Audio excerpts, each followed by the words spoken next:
Hello friends, അപ്പം നമുക്ക് ഇന്നൊരു നല്ല നാടൻ ബീഫ് കറി ഉണ്ടാക്കി നോക്കാം കേട്ടോ. ഈ ബീഫ് കറി എന്ന് പറഞ്ഞാൽ എന്തിൻ്റെ കൂടെ വേണമെങ്കിലും കഴിക്കാം. അപ്പമോ പുട്ടോ പത്തിരിയോ നെയ്ച്ചോറോ ചോറോ ഉപ്പുമാവോ എന്തിൻ്റെ കൂടെ വേണമെങ്കിലും കഴിക്കാൻ പറ്റുന്നൊരു നല്ല നാടൻ ബീഫ് കറി.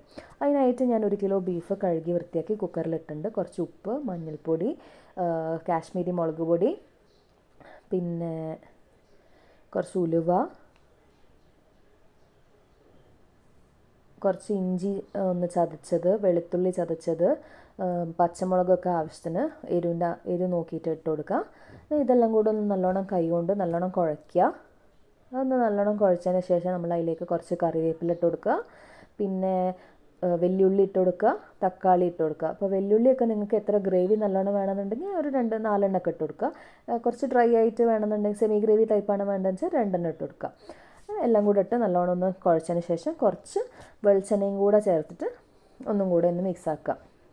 എന്നിട്ട് ഇതൊരു അരമണിക്കൂറോ 3/4 മണിക്കൂറോ ഒന്ന് നല്ലോണം മൂടി വെക്കുക. കുക്കറിൽ അടുപ്പത്ത് വെക്കുന്നതിന് മുന്നേ കുറച്ച് നേരം ഒന്ന് കുഴച്ചത് അങ്ങനെ മൂടി വെക്കുക കേട്ടോ. ഞാനൊരു 45 മിനിറ്റ്സ് മൂടി വെച്ചു. അതിന് ശേഷം അടുപ്പത്ത് വെച്ച് ഒരു 8 വിസിൽ, മീഡിയം ഫ്ലെയിമിൽ ഒരു 8 വിസിൽ അടുപ്പിച്ചു. അപ്പോൾ നമുക്ക് തുറന്ന് നോക്കുമ്പോൾ അങ്ങനെ നല്ലോണം വെന്ത് കിട്ടിയിട്ടുണ്ട്. ഉള്ളിയും തക്കാളിയും ഇറച്ചിയൊക്കെ നല്ലോണം വെന്ത് കിട്ടിയിട്ടുണ്ട്.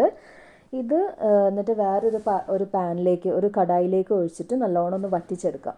ഒന്ന് കുറുക്കിയെടുക്കുന്നുണ്ട്. ഗ്രേവി നിങ്ങൾക്ക് നല്ലോണം വേണമെന്നുണ്ടെങ്കിൽ അധികം കുറുക്കണ്ട. കുറച്ച് ഡ്രൈ ആയിട്ട് ഇഷ്ടം വെച്ചാൽ കുറച്ച് നല്ലോണം കുറുക്കുക. എന്നിട്ട് അതിലേക്ക് ആവശ്യത്തിന് കുറച്ചധികം കറിവേപ്പില ഇട്ട് കൊടുക്കുക, കുരുമുളക് പൊടി ഇട്ട് കൊടുക്കാം, പിന്നെ മല്ലിയിലയും കൂടെ ഇട്ട് കൊടുക്കുന്നുണ്ട്. ഇതെല്ലാം കൂടെ ഒന്ന് നല്ലോണം മിക്സ് ചെയ്തിട്ട് പിന്നെ ജീരകം പൊടിച്ചത് പറയാൻ മറന്നുപോയി, സോറി. ജീരകപ്പൊടിയും കൂടെ ഇട്ട് കൊടുക്കുക. നല്ലോണം ഇട്ടെടുത്താൽ നല്ല ടേസ്റ്റ് ആയിരിക്കും. ഡ്രൈ ആയി വരുമ്പോൾ നല്ല ടേസ്റ്റ് ആയിരിക്കും. വേണമെങ്കിൽ കുറച്ച് വെളിച്ചെണ്ണയും കൂടെ ഒന്ന് മേലെ ഒറ്റിച്ച് കൊടുക്കുക. ഡ്രൈ ആക്കണമെന്നുണ്ടെങ്കിൽ നമ്മൾ കുറച്ചധികം വെളിച്ചെണ്ണ ഒഴിച്ചിട്ട് ഇങ്ങനെ ഡ്രൈ ആക്കി എടുക്കണം കേട്ടോ. അപ്പം ഞാൻ അധികം ഡ്രൈ ആക്കുന്നില്ല, കുറച്ച് സെമി ഗ്രേവി പരുവത്തിലാക്കി വെച്ചിട്ടുണ്ട്. അപ്പോൾ നമ്മളെ നാടൻ ബീഫ് കറി ഇവിടെ റെഡി ആയിട്ടുണ്ട് കേട്ടോ. അപ്പം ഞാനിന്ന് പത്തിരിൻ്റെ കൂടെയാണ് ഇത് കഴിക്കുന്നത്. അത്രയേ ഉള്ളൂ. എല്ലാവരും ഒന്ന് ട്രൈ ചെയ്ത് നോക്കണേ. Thank you.